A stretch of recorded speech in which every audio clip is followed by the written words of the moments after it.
देखिए, आप लोग समुच्चय बोधक अव्यय पढ़ रहे थे। समुच्चय बोधक अव्यय में आप लोगों ने समानाधिकरण समुच्चय बोधक को देख लिया था। अब हम लोगों को जो देखना था वो व्यधिकरण समुच्चय बोधक को देखना था। तो इसको देखिए, हम लोग समझेंगे क्या चीज होता है व्यधिकरण समुच्चय बोधक। तो जो समुच्चय बोधक शब्द ठीक में एक प्रधान उपवाक्य में एक या एक से अधिक आश्रित उपवाक्य को जोड़ते हैं, उन्हें हम व्यधिकरण समुच्चय बोधक कहते हैं। ठीक है, अर्थात समानाधिकरण समुच्चय बोधक में आपने देखा कि दोनों वाक्य आपस समान था और बीच में क्या हुआ था, तो समुच्चय बोधक के शब्द के द्वारा उसे जोड़ा गया था। दोनों आपका जो वाक्य पद था आपका वो दोनों समान था। ठीक है, दोनों उपवाक्य थे। ठीक है, दोनों पद आपके उपवाक्य थे। और इसमें क्या है, तो इसमें आपका एक प्रधान उपवाक्य होगा और दो या दो से अधिक उस पे आश्रित। ठीक है, एक प्रधान वाक्य और एक या एक से अधिक जो आपके होंगे वो उस पे आश्रित उपवाक्य होंगे। अर्थात पहला जो आपका होगा, जो प्रधान होगा, वो आपको देखने से ही लगेगा कि ये आपका पूरा कंप्लीट वाक्य सेंटेंस नहीं है। ठीक है, और उस पर कम से कम एक या एक से अधिक आश्रित वाक्य रहेंगे, लेकिन उसको जो जोड़ने का काम करेगा उसे ही हम व्यधिकरण समुच्चय बोधक कहते हैं। अर्थात वही शब्द जो आपको जोड़ेगा, उसको उस वाक्य को कंप्लीट करेगा, उसे ही हम व्यधिकरण समुच्चय बोधक के नाम से जानते हैं कि कौन से शब्द के द्वारा उसको हम जोड़ रहे हैं। ठीक है, तो उसको एक वाक्य हम बना के रखते हैं, नहीं तो अपने आप में क्या होगा, एक प्रधान उपवाक्य होगा। उपवाक्य का मतलब क्या होता है, उपवाक्य का मतलब यही होता है कि एक वाक्य हमारा पूरा कंप्लीट नहीं रहेगा। ठीक है, और उस वाक्य पर आश्रित आपका एक या एक से अधिक उप दूसरे आश्रित वाक्य आपको दिखाई देंगे, तो उस वाक्य को जोड़ करके जो कंप्लीट करेगा जो शब्द, उसे ही हम क्या कहेंगे, तो व्यधिकरण समुच्चय बोधक के नाम से जानेंगे। चलिए देखिए क्या चीज है इसमें। तो इसके अंदर आप देखिए जैसे दिया है, गांधी जी कहा करते थे। आपको क्या लगा, प्रधान वाक्य क्या है, गांधी जी कहा करते थे। क्या कहा करते थे, आप पढ़ गए ना उसमें कि वाक्य कंप्लीट नहीं दिखाई दे रहा है। कहते थे, क्या कहते थे, कुछ लग रहा है करे, अभी मैं बता नहीं रही। तो गांधी जी कहा करते थे। ठीक, उसके बाद सत्य ही ईश्वर है, अहिंसा के मार्ग पर चलो, सदा सत्य बोलो। तो ये सब क्या हो गया, आश्रित वाक्य उस पर हो गया, लेकिन जोड़ने का जो काम कर रहा है क्या है, गांधी जी कहा करते थे कि शब्द जो है ये जोड़ने का काम कर रहा है कि सत्य ही ईश्वर है, अहिंसा के मार्ग को अपनाओ, सदा सत्य बोलो। ठीक है, तो ये सब हमारे आश्रित वाक्य हो गए। हमारा प्रधान वाक्य क्या हो गया, गांधी जी कहा करते थे, और जोड़ने का काम क्या किया कि शब्द जो है ये उसको जोड़ करके एक सेंटेंस पूरा कंप्लीट कर दिया। तो उसे ही हम, जो की शब्द है, इसी को हम व्यधिकरण समुच्चय बोधक के नाम से जानते हैं। ठीक है, अब उसके बाद आपका है,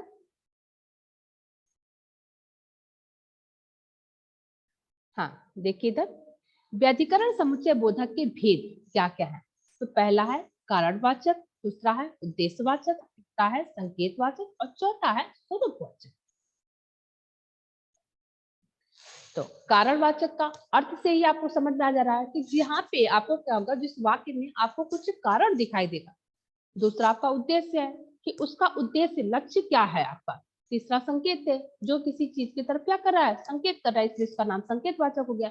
और स्वरूपवाचक कि उसका एक स्वरूप आकार आपके सामने आ रहा है, इसलिए उसका नाम पड़ गया है स्वरूपवाचक। चलिए देखिए, कारणवाचक क्या है, जो समुच्चयवाचक दो उपवाक्यों को जोड़े और मुख्य उपवाक्य की बात का कारण बताए। जो समुच्चय बोधक दो उपवाक्यों को जोड़े और मुख्य उपवाक्य का कारण बताए, ठीक है, उसे हम कारणवाचक कहते हैं। क्या है, वह दौड़ में भाग नहीं ले सका। फिर आपका आके रुक गया। क्या भी बोले आपको? जो समुच्चय बोधक दो उपवाक्यों को जोड़े और मुख्य उपवाक्य का कारण बताए। क्या कारण बता रहा है? वह दौड़ में भाग नहीं ले सका, अर्थात कुछ कारण है जिसकी वजह से नहीं ले पाया। क्या है कारण? वह बीमार था। जोड़ने का काम कौन कर रहा है? क्योंकि वह बीमार था, वह दौड़ में भाग नहीं ले सका, वह परीक्षा में नहीं बैठ सका क्योंकि वह बीमार था। तो आपका दो उपवाक्य हो गया, वह परीक्षा में नहीं बैठ सका।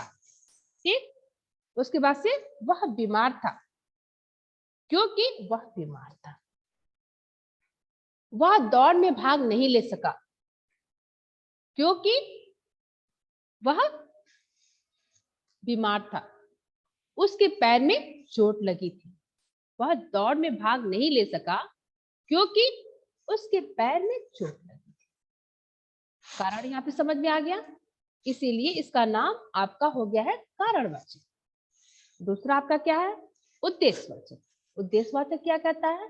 कहता है जो समुच्चय बोधक दो उपवाक्यों को जोड़ते हुए मुख्य उपवाक्य की बात का उद्देश्य बताता है। जो समुच्चय बोधक दो उपवाक्यों को जोड़ते हुए मुख्य उपवाक्य का उद्देश्य बताए। उसमें क्या था कारणवाचक में? कि दो उपवाक्यों को जोड़ते हुए मुख्य वाक्य का कारण बताया। और इसमें क्या है? तो दो उपवाक्यों को जोड़ते हुए मुख्य वाक्य का उद्देश्य बता रहा है। तो उसका लक्ष्य क्या है? क्या है आपका? खूब मन लगाकर पढ़ो। उद्देश्य क्या है? खूब मन लगाकर पढ़ो, परीक्षा में अच्छे अंक आ सके, जिससे कि परीक्षा में अच्छे अंक आ सके। उद्देश्य क्या है? अच्छा अंक लाने का है। उद्देश्य क्या है? तो कुछ बनने का है। खूब मन लगाकर पढ़ो, तुम डीएम बन सको, जिससे कि तुम डीएम बन सको, जिससे कि तुम आईएएस की परीक्षा उपलब्ध, आईएएस की परीक्षा को पास कर सको। तो यहाँ पे आपका एक लक्ष्य है। ठीक है, खूब मन लगाकर पढ़ो जिससे तुम एक अच्छा अध्यापक बन सको। अच्छा अध्यापक कब बन सकते हो? जब मन लगाकर पढ़ो। ठीक है, तो इस तरह से आपका एक लक्ष्य है। क्या है लक्ष्य? तो एक अच्छा अध्यापक बनने का। फिर है संकेतवाचक। तो कुछ समुच्चय बोधक ऐसे हैं जो नित्य संबंधी है। इनमें से एक के आने के बाद दूसरे का संकेत हो जाता है। कुछ समुच्चय बोधक जो है वो नित्य होते हैं कि एक जब आएगा तो दूसरे तक ऑलरेडी अपने आप क्या करेगा? संकेत कर देगा। इसलिए उसका नाम पड़ गया है संकेत। क्या संकेत करेगा? तो देखिए, यद्यपि वह निर्धन है तथापि ईमानदार है। बात किसके ऊपर हो रही है? उसी की बात हो रही है। जो निर्धन है वही ईमानदार भी है। तो संकेत क्या है? यद्यपि वह निर्धन है। तो यद्यपि तथापि ये दोनों आपका क्या है? तो ये संकेतवाचक समुच्चय बोधक के नाम से जानेंगे कि वह निर्धन है, वह ईमानदार है। ये दोनों क्या है? एक ही आदमी के विषय में कहा गया है, लेकिन संकेत क्या किया जा रहा है? कि यद्यपि वह निर्धन है, वह गरीब है, तथापि वह ईमानदार है, उसके साथ वह ईमानदार भी है। तो यद्यपि और तथापि शब्द क्या हो गया? संकेतवाचक की तरफ आपको संकेत कर रहा है। अगला क्या है आपका? यदि परिश्रम करोगे तो सफलता भी होगे, सफल भी होगे। तो यदि और तो, परिश्रम करोगे सफल भी होगे, यदि परिश्रम करोगे तो सफल भी होगे। यदि और तो क्या कर रहा है? इनको जोड़ने का काम कर रहा है। इन दोनों का संकेत कर रहा है कि यदि परिश्रम करोगे तो सफल होगे। तो यदि और तो जो है ये संकेतवाचक आपका हो गया कि नहीं करोगे तो नहीं होगे। तो ये संकेतवाचक समुच्चय बोधक के नाम से जानेंगे। और लास्ट आपका इसका है स्वरूपवाचक समुच्चय बोधक। स्वरूप क्या है? जो समुच्चय बोधक दो उपवाक्यों को जोड़ते हुए वाक्य के मुख्य कथन को आश्रित उपवाक्य में पूर्णतः स्पष्ट कर देता है। जो समुच्चय बोधक दो उपवाक्यों को जोड़ते हुए मुख्य वाक्य को आश्रित उपवाक्य में पूर्णतः स्पष्ट कर देता है, ठीक है, उसका स्वरूप पूरा उसमें ला देता है। दो उपवाक्यों को जोड़ते हुए मुख्य वाक्य को आश्रित उपवाक्य में उसके अर्थ को उपवाक्य को पूर्णतः स्पष्ट कर देता है, उसे हम स्वरूपवाचक कहते हैं। क्या है? अस्तो मां सद्गमय, ठीक है, तमसो मां ज्योतिर्गमय। अर्थात क्या है? अस्तो मां सद्गमय, अस्तो मतलब अंधकार, मां सद अच्छे, गमय मतलब अंधकार से अज्ञानता से हमें ज्ञान की ओर ले चलो, तमसो मां ज्योतिर्गमय। और क्या है? तो यहाँ पे अज्ञानता से हमें ज्ञान की ओर ले चलो, तमसो मां ज्योतिर्गमय, और अंधकार से प्रकाश की ओर ले चलो। तो इसका स्वरूप क्या बता दे रहा है? यहाँ पे बता दे रहा है असत्य से सत्य की ओर ले चलो, ठीक है, और अंधकार से प्रकाश की ओर ले चलो। जिसका स्वरूप उसमें दे दिया हवा से हिलते पत्ते ऐसे लग रहे थे, हवा से हिलते पत्ते ऐसे लग रहे थे। दूसरा है वे मस्ती में झूम रहे हैं। किसकी बात हो रही है? दोनों यहाँ पे पेड़ के पत्तों की बात हो रही है कि हवा से हिलते पत्ते ऐसे लग रहे थे, वे मस्ती में झूम रहे थे, मानो वे मस्ती में झूम रहे थे। एक सेंटेंस अब ये बन गया, एक वाक्य ये बन गया। इस तरह से क्या था? पहला वाक्य जो था उसको पूर्णतः दूसरे उपवाक्य में जाके स्पष्ट कर दिया गया है, ठीक है, इसलिए इसका नाम हो गया स्वरूप। कि हवा से हिलते पत्ते ऐसे लग रहे थे मानो वे मस्ती में झूम रहे हैं। कौन झूम रहा है? तो वही पेड़ के पत्ते जो है वो झूम रहे हैं। तो दो उपवाक्य में पहला जो मुख्य आपका वाक्य है, मुख्य उपवाक्य है, उसके अर्थ को उसको उसके उपवाक्य के भाव को क्या किया है? दूसरे उपवाक्य में पूर्णतः स्पष्ट कर दिया गया है, इसलिए उसका नाम हो गया स्वरूपवाचक। आपको समझ में आ गया होगा ये। अब हम लोग फटाफट दो चीज और है, इसको भी हम देख लेते हैं कि इस चैप्टर को आज कंप्लीट किया जाए। देखिए है विस्मयादि बोधक समुच्चय बोधक। विस्मयादि बोधक समुच्चय बोधक क्या होता है? विस्मयादि मतलब जहाँ पे हर्ष, शोक, घृणा इस तरह के शब्द होता है। आश्चर्य, जहाँ विस्मय का शब्द होता है, विस्मय मतलब आश्चर्य होता है, जहाँ हमें किसी बात से हर्ष, खुशी, शोक, घृणा, आश्चर्य, ठीक है, इस प्रकार की चीजें स्पष्ट होते हैं, वहां पे हमारा क्या होता है? विस्मयादि बोधक चिन्ह लगता है। विस्मयादि बोधक चिन्ह लगता कैसे है? तो देखिए, आपका कोई भी वाक्य जो आपका लिखते हैं आप, तो उसके बीच में एक ऐसे खड़ी पाई और नीचे जो आप बिंदी लगा देते हैं, इसी को हम विस्मयादि बोधक चिन्ह कहते हैं, ठीक है। तो जिन शब्दों से बोलने या लिखने वाले के मन में विस्मय, आश्चर्य, हर्ष, शोक, घृणा आदि के भाव प्रकट हो, उसे हम विस्मयादि बोधक समुच्चय बोधक के नाम से जानते हैं। उसमें आपके बहुत से यहाँ पे प्रकार दिया गया है, जैसे विस्मय, आश्चर्य बोधक में आपका यहाँ पे आश्चर्य में है, अरे क्या सच, ओ, है आदि इस तरह के शब्द है। हर्ष में आपका है आहा, वाह, शाबाश, धन्य, वाह वाह, इस तरह के शब्द आपके आ जाते हैं। शोक में आ, हाय हाय, ऐसा हो गया उसके साथ, राम राम, बाप रे बाप, ठीक है, ओह इतना बड़ा संकट। तो इस तरह के शब्द आपके ओह ओह लगाने के बाद फिर ये हम विस्मयादि बोधक चिन्ह लगाते हैं। तो इस तरह से क्या होता है? ये हमारे विस्मयादि बोधक, इसको आप अपने बुक में भी देख लेंगे तो इतना समझ सकते हैं, क्योंकि टाइम बहुत ज्यादा नहीं है, तो आप इतना समझ सकते हैं। कभी कभी संज्ञा, सर्वनाम, क्रिया आदि शब्द भी विस्मयादि बोधक के रूप में प्रयुक्त होते हैं। जैसे संज्ञा में हे राम, उस वजह से आप संबोधन चिन्ह लगा देते हैं, यह क्या हो गया, ठीक है। इसी तरह से सर्वनाम में क्या, तुम्हारे सामने कुछ नहीं हुआ। अब क्या क्या है? तो सर्वनाम शब्द क्या, तुम्हारे सामने कुछ नहीं हुआ। क्रिया क्या है? जा जा, एक जा के बाद आप कामा दे रहे हैं, दूसरे जा के बाद समुद्र से, जा जा मुझसे टकराने की कोशिश ना कर, ये क्रिया शब्द हो गया। फिर विशेषण में अच्छा तो तू मार खाकर ही जाएगा, विशेषण क्या है, अच्छा तो तू मार खाकर ही जाएगा। अच्छा के बाद आप क्या करेंगे, इसमें बोधक चिन्ह लगा देंगे, ठीक है। तो इस तरह से ये वाक्य में स्टार्टिंग में ही आपका विस्मयादिबोधक चिन्ह आता है, कोई शब्द आपका लिखने के बाद से फिर विस्मय लगा देते हैं, उसके बाद सेंटेंस को पूरा करते हैं। और इसी में आपका एक चीज है इस अव्यय वाले चैप्टर में, निपात है। निपात को हम अव्यय में नहीं गिनेंगे, लेकिन आपके अव्यय के चैप्टर में है, आपको बताते हैं निपात क्या होता है।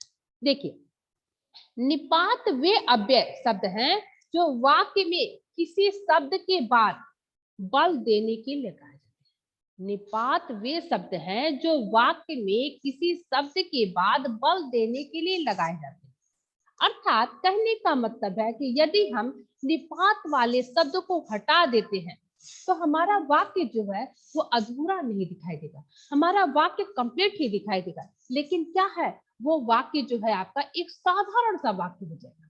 लेकिन यदि उस वाक्य में निपात शब्द को आप लगा देते हैं, निपात शब्द को उसमें अंदर लगा करके कंप्लीट करते हैं, तो वो क्या है, तो उस वाक्य में बल देने का वो काम करेगा, ठीक है। अगर हटाते हैं तो ऐसा नहीं है कि वाक्य आपका जो है तो अधूरा दिखाई देगा, वो वाक्य भी पूरा रहेगा। लेकिन यदि निपात वाला शब्द आप उस वाक्य में लगा देते हैं तो उस वाक्य में और बल पड़ जाएगा, आप जो कहना चाहते हैं उस बात में बल पड़ जाएगा। अर्थात निपात किसी भी वाक्य में बल देने के लिए हम प्रयोग करते हैं। निपात वे अव्यय शब्द हैं जो वाक्य में किसी शब्द के बाद बल देने के लिए प्रयोग किए जाते हैं, लगाए। अब देखिए, जैसे शब्द है मुझे यह काम करना पड़ेगा, एक वाक्य हमने बोला मुझे यह काम करना पड़ेगा, यहाँ कोई भी निपात शब्द नहीं लगा है। हमने बोला मुझे यह काम करना पड़ेगा, अब हम क्या बोल रहे हैं, अब हम निपात लगा रहे हैं, मुझे ही यह काम करना पड़ेगा। अंतर लग रहा है, मुझे यह काम करना पड़ेगा, आप कह रहे हैं मुझे यह काम करना पड़ेगा। अब कह रहे हैं कि अब केवल आपके ऊपर बल आ रहा है, मुझे यह काम करना पड़ेगा, अर्थात कोई और दूसरा करने वाला नहीं दिखाई दे रहा है। यहाँ से ये अर्थ निकल जा रहा है, वाक्य में से हटा दीजिए ही शब्द, फिर क्या हो गया, मुझे यह काम करना पड़ेगा, ही भी तक, ठीक है। इस तरह के आपका मात्र, ही भी तो तक मात्र भर, इस तरह के शब्द आपके जो हैं ये निपात के शब्द हैं जो वाक्य में बल देने के लिए लगाए जाते हैं। फिर देखिए आप, वह काम करने से रहा, आप किसी के बारे में कह रहे हैं वह काम करने से रहा, अब क्या कह रहे हैं, वह तो काम करने से रहा, अर्थात वो निकम्मा व्यक्ति है, वो काम करने वाला नहीं है। केवल तो लगाने से कितना बड़ा अर्थ निकल जा रहा है, वह तो काम करने से रहा। अगर तो हटा दिए तो आप क्या कर रहे हैं, वह काम करने से रहा, एक साधारण वाक्य बन गया, वह काम करने से रहा। अब क्या बन जाएगा, फिर जब तो लगा रहे हैं, वह तो काम करने से रहा, अर्थात आप उसके पे विश्वास कर रहे हैं, वो काम करने वाला नहीं है। अर्थ समझ में आ रहा है। फिर देखिए, मुझे खबर नहीं दी, साधारण सा वाक्य बन गया, मुझे खबर नहीं दी। अब क्या करें आप, मुझे खबर तक नहीं दी अपने आने का, अपने आने का हम आपको जोड़ के बता रहे हैं, अर्थ निकल रहा है मुझे खबर तक नहीं दी, अर्थात आप मेरे घर चले आए, ठीक है। और इतनी परेशानी झेल के आए, अगर आप बता दिए रहते हम आ गए रहते स्टेशन पे गाड़ी लेकर के, तो मुझे खबर तक नहीं दी, और ऐसे क्या था, मुझे खबर नहीं दी। आप सीधे से बस साधारण वाक्य बोल रहे हैं, मुझे खबर नहीं दी बताने के लिए, आने के लिए। और अगर ये रहते तो अब यहाँ पे क्या है, मुझे खबर तक नहीं दी, आप खबर दे दिए रहते, अर्थ क्या निकल रहा है, आप खबर दे दिए रहते, आपको कोई परेशानी नहीं होता, हम यहाँ पहुंचे जाते। बात समझ में आ रही है। तो निपात शब्द का प्रयोग केवल हम इतने ही के लिए करते हैं, वाक्य में, ठीक है, उससे हमारे वाक्य में बल पड़ जाता है। अगर निपात शब्द को हम हटा देते हैं तो वाक्य मेरा अधूरा तो नहीं रहेगा, लेकिन एक साधारण सा वाक्य ही बन जाएगा। समझ में आ गया। तो आज का ये चैप्टर जो है हम यहाँ आपका कंप्लीट कर दिए। किसी को कोई प्रॉब्लम हो तो बोलिए, वरना आपको क्वेश्चन आंसर दिया गया है, फिर जरूरत होगा फिर मिलेगा। पीडीएफ आपको दिए हैं, और जो आज का ये है ये भी आपका वो वीडियो आपको पहले का भी अपना दिए हैं, फिर ये जो आपका 2 बना था वो दे दिए, और बस ये भी आपको दे देंगे। फिर कोई डाउट हो तो बोलिए, किसी को कोई डाउट हो तो बोलिए।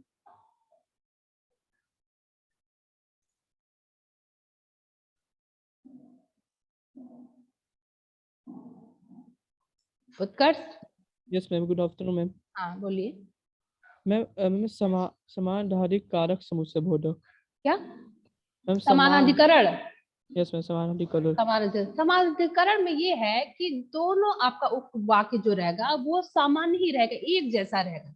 जैसे अगर मान लीजिए कि 2-3 फ्रेंड आप लोग हैं, ठीक है, राम, मोहन, सोहन, ठीक है, उत्कर्ष, ठीक है। अब आप टहलने का काम कर रहे हैं, राम, मोहन, सोहन, उत्कर्ष टहलते हैं, हमने बोला, ठीक। अब उसको लिखेंगे कैसे? तो राम के बाद कामा लगाएंगे, मोहन के बाद कामा लगाएंगे, सोहन के बाद कामा लगाएंगे, और उत्कर्ष। तो और शब्द क्या हो गया? अर्थात बताए कि समान, ये क्या है? सारे व्यक्ति एक जैसे समान है, आपका संज्ञा का ये सारा शब्द हो गया, सारा नाम है, तो उसको जोड़ने का काम क्या कर दिया? और कर दिया। ठीक है,